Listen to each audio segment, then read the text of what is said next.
Pernikahan di atas kertas.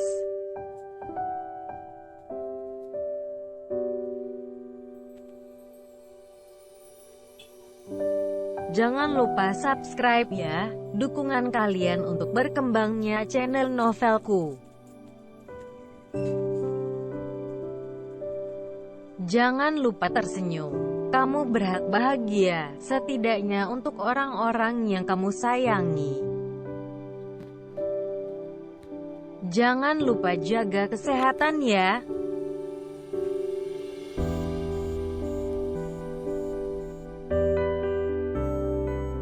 Jangan lupa subscribe ya, karena subscribe itu gratis selamanya.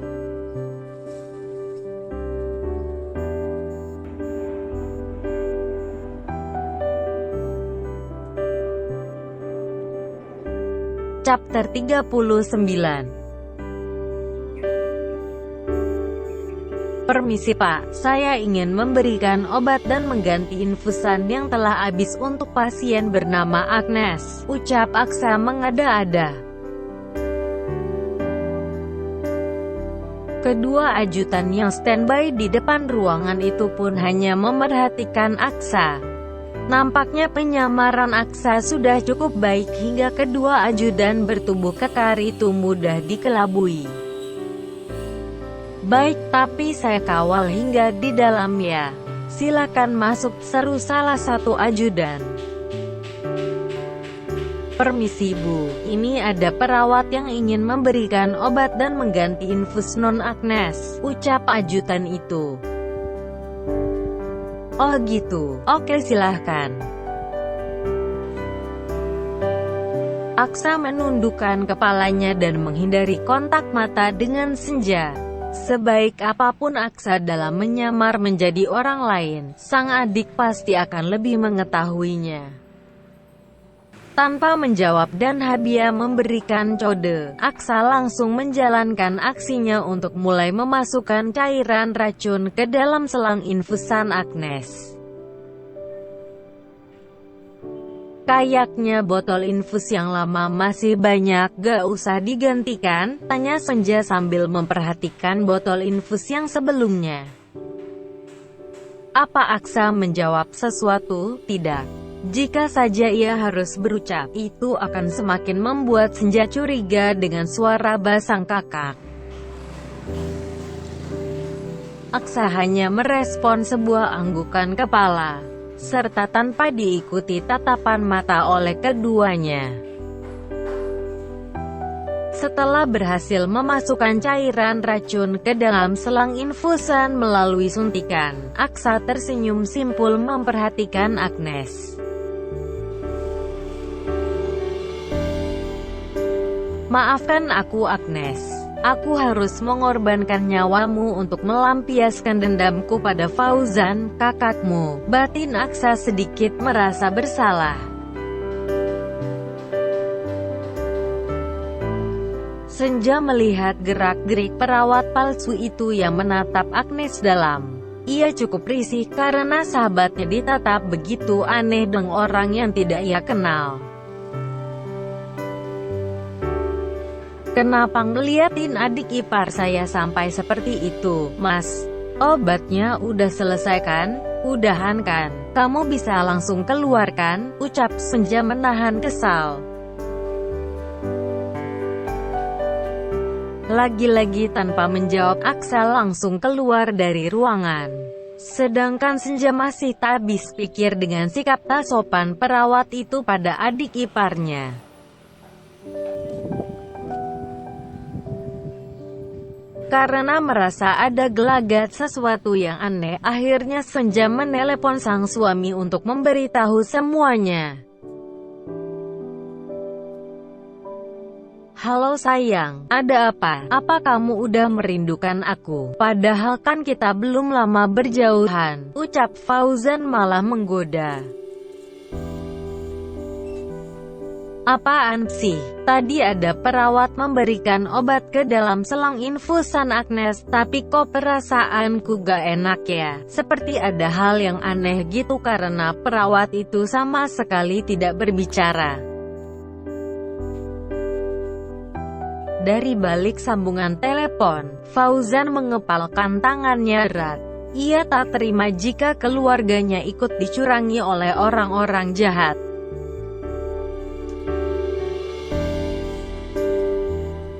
Setelah selesai pemeriksaan Mama, aku akan secepatnya ke ruangan.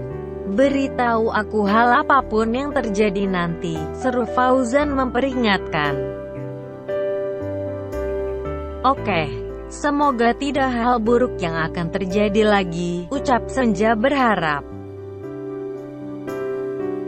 Hopefully.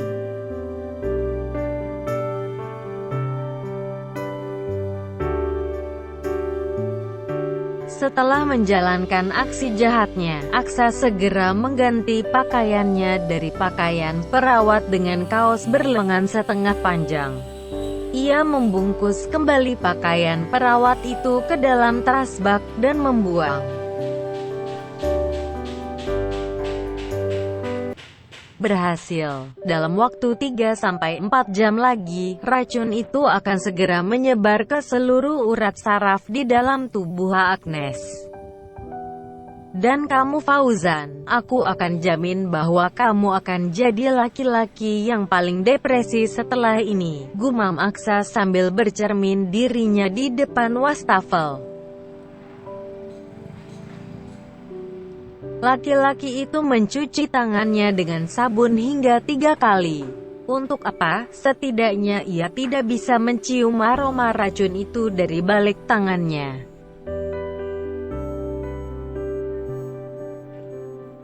Saya gak akan pernah membiarkan kamu semudah itu dalam menemukan kebahagiaanmu. Hahaha, bisa-bisanya kamu secepat itu menemukan ibu dan adik kandungmu. Padahal pencarian udah bertahun-tahun, masa iya kamu menemui titik akhirnya sekarang, seru Aksa semakin geram. Aksa mengepalkan tangannya geram. Ia mengeringkan tangannya dengan tisu dan digenggamnya erat tisu itu hingga tak berbentuk. Jika kamu mengambil kebahagiaanku dengan adikku, maka jangan salahkan aku, jika aku pun mengambil kebahagiaanmu dengan melenyapkan adikmu. Setelah menggunakan masker kembali untuk menutupi wajahnya, Aksa melihat-lihat di sekelilingnya. Keberadaannya di rumah sakit itu tidak boleh diketahui oleh siapapun. Ketika dirasa aman, ia pun mengambil langkah 1000 untuk meninggalkan rumah sakit itu. Tapi sayangnya, ada sepasang mata yang melihat jejaknya. Kenapa aku seperti melihat Aksa ya? Laki-laki yang berlarian tadi itu kenapa mirip Aksa dari postur tubuhnya? Ucap Fauzan membenarkan penglihatannya. Ia mengingat-ingat kembali perawakan sang kakak ipar yang benar-benar mirip dengan laki-laki yang berlarian itu. Tapi sanubarinya juga terus membantah bahwa perawakan Aksa memanglah umum untuk orang Indonesia. Jadi tak ayal jika banyak orang yang memiliki postur tubuh seperti itu. Sudahlah, mungkin hanya mirip aja. Aku harus kembali ke ruang perawatan Agnes, ucap Fauzan mengabaikan laki-laki itu. Ia berjalan lurus kembali menuju ruang perawatan Agnes. Diikuti juga oleh pasien Betneta yang telah selesai melakukan CT scan dan ronsen. Makasih Yesus, ucap Senja saat 2 orang suster mengembalikan Neta ke tempat semula. Sama-sama Bu, kami permisi. Sedangkan Fauzan menyusul di belakangnya. Pikirannya masih melalang buana memikirkan laki-laki yang mirip Aksa itu. Kamu kenapa? Tanya Senja heran dengan sikap Fauzan. Gak ada apa-apa kok. Cuma lagi mikirin masalah kerjaan aja, ucap Fauzan berbohong. Oh iya, pekerjaanmu ya? Kamu sibuk ya? Pekerjaanmu terbengkalai ya? Tanya Senja khawatir. Biasa aja. Jangan gitu, jangan sepelein tanggung jawab gitu dong, seru Senja menasihati. Aku ini bos dari perusahaan tempatku bekerja. Siapa yang berani ngelarang aku untuk melakukan apapun di perusahaanku sendiri? Tanya Fauzan menantangi. Santai kali Pak, gak usah ngegas. Iya deh, yang jadi bos bisa semaunya. Gak gitu juga sayang. Semua pekerjaan udah aku serahin ke Sasha, sekretarisku, ucap Fauzan menjelaskan. Atau gak gini aja, kamu balik aja ke Jakarta, biar aku di sini yang temani Agnes dan Mama Neta, ucap Senja menawarkan diri. Gak, kalian itu sangat penting buat aku. Jauh lebih penting dari apapun. Aku gak akan lengah lagi. Senja terdiam dengan ucapan Fauzan. Batinnya begitu kuat dengan apa yang tengah terjadi di dalam anggota keluarga yang baru saja ia temukan itu. Oh iya, bagaimana Agnes? Apa dia baik-baik saja? Tanya Fauzan khawatir. Sampai saat ini Agnes masih dalam keadaan seperti sebelumnya.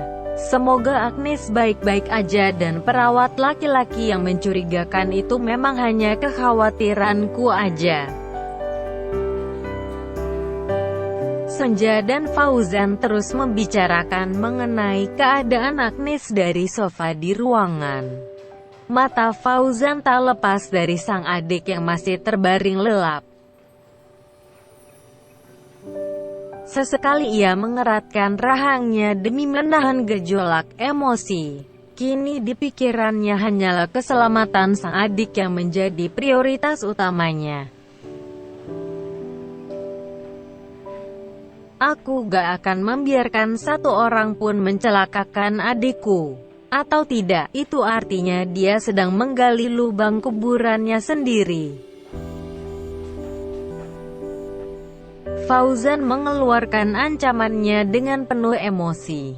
Tangannya mengepal kencang seraya meminta bantuan untuk segera diredamkan amarah yang membara itu. Kali ini Senja tak dapat merespon apapun dari ucapan sang suami. Ia merasa nyalinya tak cukup besar untuk sekedar menenangkan singa yang tengah mengamuk. Namun perkelahian batin mereka segera usai. Apalagi saat Neta berteriak lirih ketika ia menyadari bahwa nafas Agnes mulai tersengal-sengal. Agnes, kamu kenapa nak? Tanya Neta berusaha turun dari ranjang perawatannya. Fauzan dan Senja yang mendengarnya langsung berlarian menuju ranjang Agnes.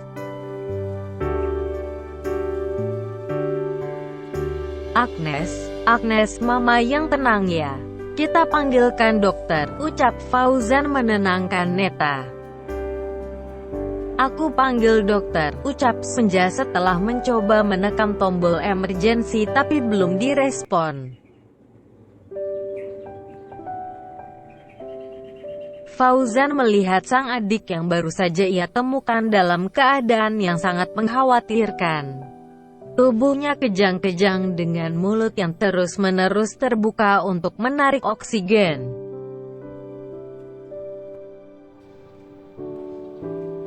Ditambah lagi dengan kepanikan Neta yang begitu khawatir sambil menangis melihat keadaan anaknya. Sungguh, menjadi pemandangan yang sangat membuat Fauzan muak. Ia berjanji dalam lubuk hatinya, bahwa ia tak akan pernah membiarkan pelaku kejahatan pada ibu dan adiknya itu untuk bernafas dengan tenang. Setelah dokter dan 2 orang suster datang, mereka menyuruh Fauzan untuk keluar dari ruangan. Sedangkan Neta, salah satu suster telah memberikan suntikan obat penenang agar Neta tak lagi panik saat melihat keadaan anaknya. "Maaf Pak, Bapak bisa keluar sebentar ya? Kami akan melakukan hal yang terbaik untuk adik Bapak."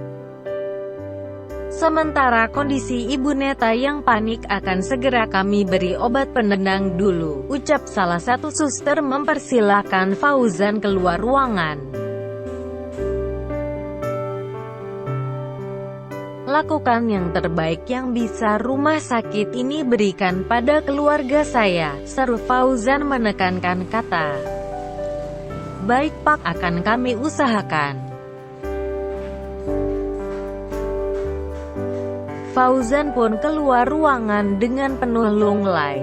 Langkah kakinya terasa begitu rapuh tak berdaya.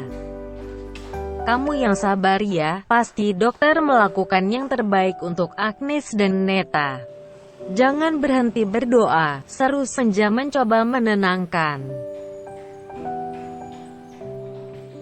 Namun Fauzan tak dapat merespon sepatah kata pun dari ucapan sang istri. Justru wanita itu malah mendapatkan tatapan tajam dari sang suami. Amarah yang bergejolak itu tak dapat sedikit pun Fauzan tahan. Kekhawatiran yang baru pertama kali ia rasakan itu semakin membuat deru nafasnya tak beraturan. Senja mencoba mengusap-usap lembut punggung Fauzan yang bergerak-gerak menahan emosi. "Yang sabar, kita harus tetap berpikiran jernih agar terus bisa mengambil langkah yang tepat juga," ucap Senja begitu lembut.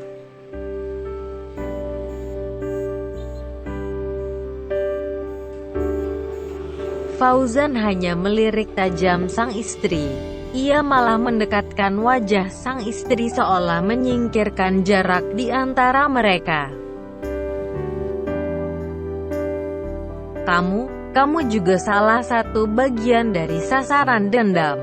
Jangan pernah jauh dariku. Aku gak mau merasakan kekhawatiran seperti ini untuk yang kesekian kalinya, mengertilah, seru Fauzan memperingatkan.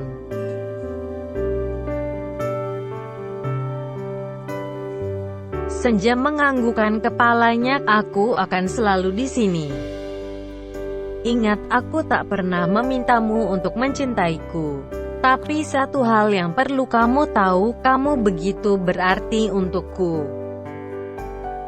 Cobalah untuk tidak selangkah pun menjauh dariku, meski banyak hasutan yang kamu dengar saat ini." Fauzan mengutarakan segala perasaannya yang mengganjal selama ini. Ia tahu bahwa hubungan kakak beradik tidak akan dapat dipisahkan, meski tak sekandung. "Maksud kamu apa?" tanya Senja penasaran. "Dengarkan rekaman suara ini. Jangan menuduhku hal yang buruk jika kamu tidak percaya bahwa itu rekaman asli." Fauzan pun memberikan ponselnya yang berisi rekaman suara. Sebuah rekaman suara yang direkam langsung oleh Din. Asisten Fauzan itu begitu siaga saat ia mendengar suara Aksa di toilet. Tadi Din kesini untuk kasih laporan. Tapi pas dia mau ke toilet, dia gak sengaja dengar ucapan Aksa yang mengakui bahwa ia baru saja mencelakakan Agnes. Makanya dia rekam semua itu. Senja begitu terkejut dengan rekaman yang baru saja dilihatnya. Ia tak percaya sang kakak yang selama ini dibelanya malah melakukan hal sekeji itu.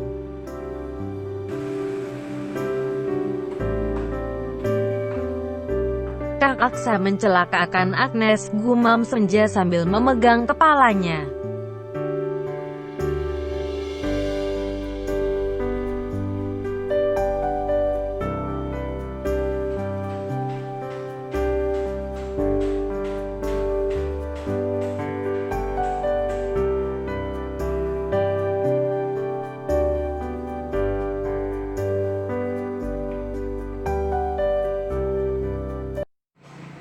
To be continue.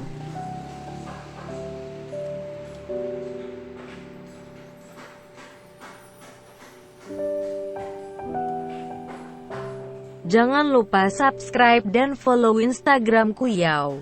Jaga kesehatan selalu.